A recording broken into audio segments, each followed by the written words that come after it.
I would rather earn 1% off 100 people's efforts than 100% of my own. That was Rockefeller, and that one sentence contains more financial intelligence than most people absorb in a lifetime of working. He was born in 1839 to a con-man father who deliberately cheated his own children in business deals to sharpen them, and a deeply religious mother who taught him to track every cent like it was sacred. Those two forces, one ruthless, one disciplined, collided inside John D. Rockefeller and produced the wealthiest private individual in the history of the modern world. At his peak, adjusted for today's economy, he was worth close to $400 billion.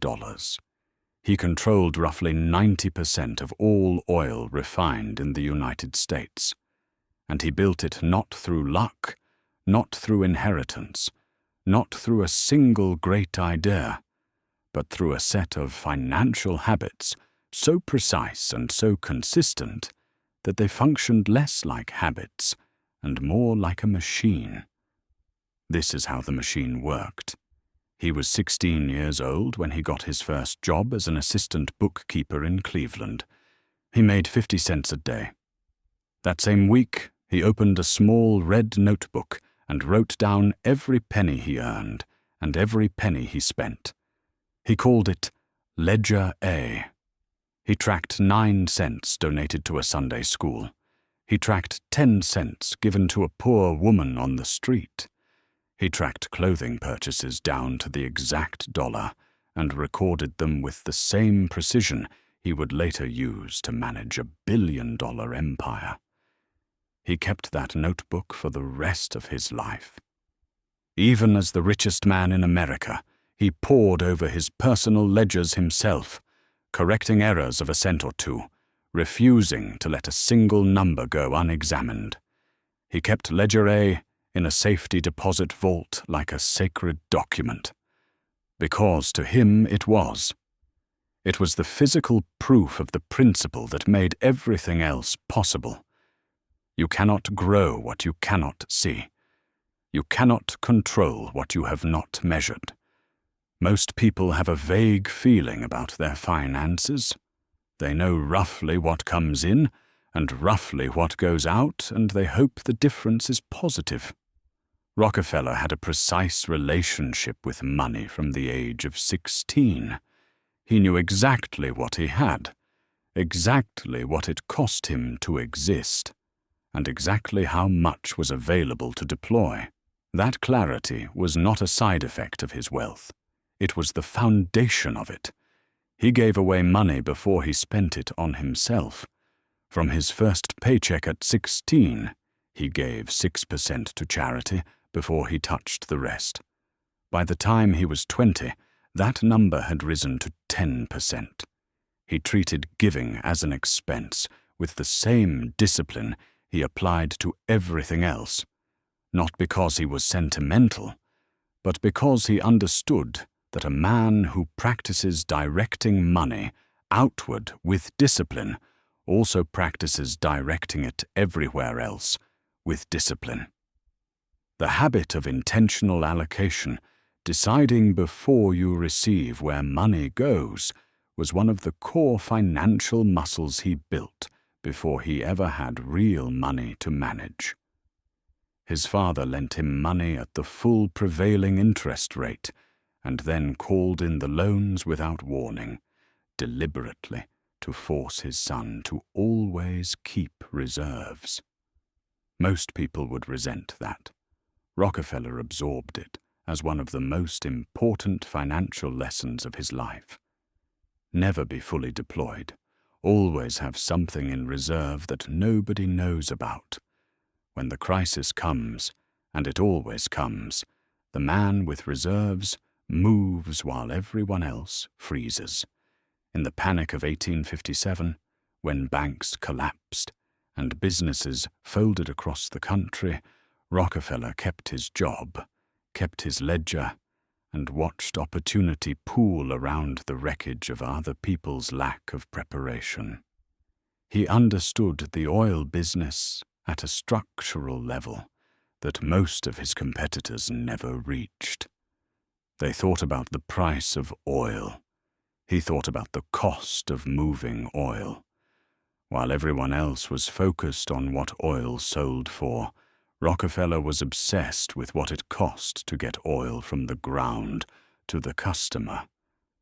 He recognized early that the man who controlled transportation controlled the industry. So he went to the railroads. He offered to ship 60 carloads of oil every single day, guaranteed, consistent volume, and he would build and manage the loading and unloading facilities himself, taking that cost off the railroad's hands entirely.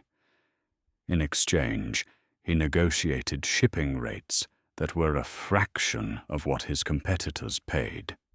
His competitors paid $1.44 per barrel to ship refined oil from Cleveland. Rockefeller paid 80 cents. That gap was not a small advantage. It was a structural kill shot.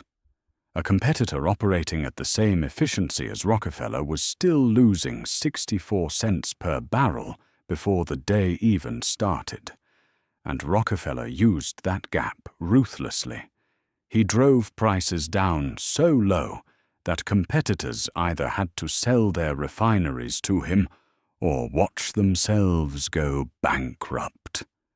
He would show them his books, let them see the numbers, and then make them a reasonable offer. When they refused, he told them he would simply wait while the math destroyed them. In less than 6 weeks in 1872, he acquired 22 of his 26 Cleveland competitors. His biographer Ron Chernow called it the Cleveland Massacre. Rockefeller called it the natural result of efficiency meeting inefficiency. He reinvested obsessively. While competitors extracted profits and spent them, Rockefeller fed every dollar back into the machine. He built pipelines to reduce dependence on railroads. He built his own barrel manufacturing operation because he calculated that buying barrels from outside suppliers cost more than making them internally. He built tank cars. He built warehouses. He built a distribution network so vertically integrated that Standard Oil touched the oil from the moment it came out of the ground to the moment it was burned in a lamp in a customer's home. Every step where someone else was taking a margin became a step where Rockefeller took that margin for himself. He was not investing in growth. He was investing in control. There is a difference. Growth is fragile because it depends on markets, on customers, on competitors. Control is durable because it depends on structure. The man who owns the pipeline does not care as much about the price of oil as the man who depends on someone else's pipeline to move his product. Rockefeller built the infrastructure so that even when oil prices crashed, which they did repeatedly, his costs crashed with them faster than his competitors did. He bought during every crisis: the 1857 panic, the 1873 depression that lasted 6 years. Every time the market broke and weaker competitors needed cash, Rockefeller had cash. While others were selling, he was buying refineries at fractions of their actual value. He understood that a market downturn is not a disaster for the man who is liquid. It is an inventory clearance sale where the items on discount are other men's life's work. He trained himself to feel nothing but clarity when the economy panicked around him. No fear, no hesitation, just the question he always asked: what can I buy right now that I could never afford in normal times? He lived frugally relative to his wealth in a way that was almost pathological. He had wealthy friends, the robber barons of the Gilded Age, who built mansions designed to intimidate, Newport estates with 40 bedrooms, yachts that functioned as small naval vessels. Rockefeller built houses that were comfortable and practical. He bought his first major estate, Kykwit in Pocantico Hills, for the land and the peace it offered, not for the statement it made. He was not performing wealth, he was building it. The difference between those two things is the difference between the men who end up with money and the men who end up looking like they have it. He compartmentalized his thinking completely.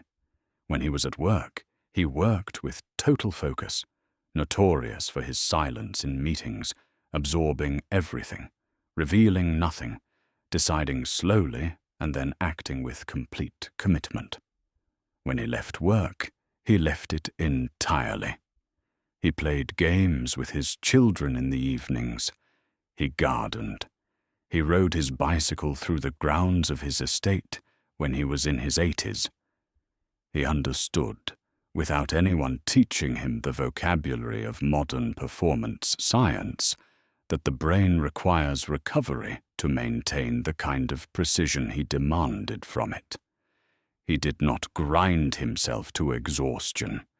He managed his cognitive resources like he managed his capital, carefully, with full awareness of what was available and what was being depleted. He never panicked publicly. Not once in his entire career is there a reliable account of Rockefeller losing his composure in a business setting.